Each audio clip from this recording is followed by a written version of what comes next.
మేము ఎక్స్పెక్ట్ చేసిన దాని మీద చాలా డబల్ ఉంది సినిమా. అది బోయపాటికి శివుడు ఆవాహించాడు. ఓం నమః శివాయ. అసలు ఆయన క్యారెక్టర్ గురించి బోయపాటి గారి కంటే ఎక్కువగా ఎవరు చెప్పలేరు. వీళ్ళ కాంబోలో చెప్పవసరం లేదు.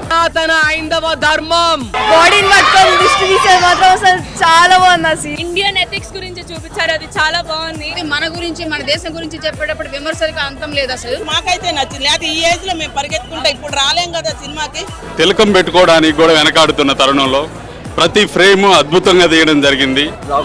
సినిమా ఒక్కొక్క సీను సారి జంజీ కిడ్స్ గా అయితే ఈ సినిమాని చూపించి తీరాలి అని చెప్పేసి అయితే నేను అనుకుంటున్నాను. దేవుడికి రిఫరెన్స్ చేశారు హీరోని, సో అది చాలా బాగుంది. అఖండ థర్డ్ కూడా తీసేదాకా నాకు భగవంతుడు ఆయుర్దాయం ఇవ్వాలని కోరుకుంటున్నా.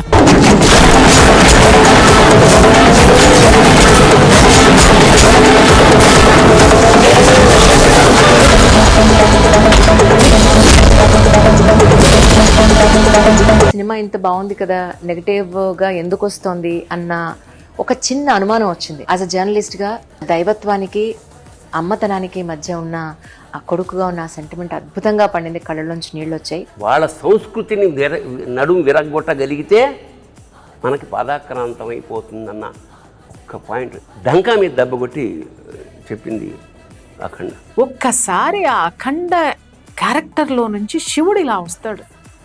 నిజం చెప్పనా, ఒళ్ళంతా నాకు అసలు రోమాలు నిక్కబొడుచుకుని అదొక అలౌకికమైనటువంటి ఒక స్థితికి వెళ్ళిపోయినాను నేనైతే. హాని చేయాలన్న ఆలోచన కలిగితే చాలు, ఆ పరమేశ్వరుడు ఆడే తాండవమే అఖండ తాండవం.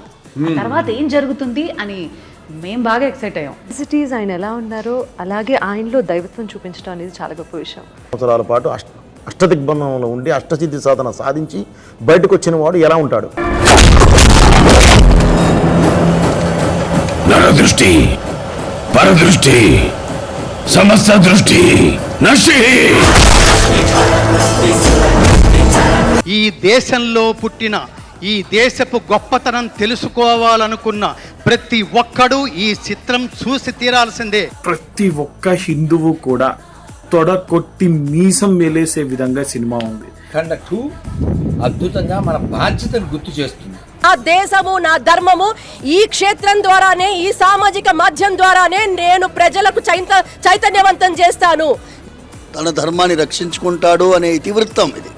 ఒక విజువల్ ట్రీట్గా చిన్నపిల్లల నుంచి పెద్దవాళ్ళు వచ్చి ఈ మూవీని చూడండి అని ప్రార్థిస్తున్నాను. సమాజానికి ఉపయోగపడాలని చెప్పి ఒక ఆలోచనతో మూవీ తీయడము, నిజంగా వారికి ఆలోచన ఎట్లొచ్చిందో, నిజంగా పరమేశ్వరుడే వాళ్ళు కూడా లీనమై వారితో తీయించడని నేను అనుకుంటున్నా మూవీ చూసిన తర్వాత. మీరు జీవించడం మానేసి ప్రకృతికి కాలుష్యాన్ని నింపుతూ ఈ భూమికి భారాన్ని పెంచుతూ మీరు మనుషులుగా జీవించకుండా దైవాన్ని ఎందుకు నిందిస్తున్నారు మీరు అన్నమాట చాలా వాస్తవం కదా. చాలా అద్భుతమైన డైలాగ్స్ అవి.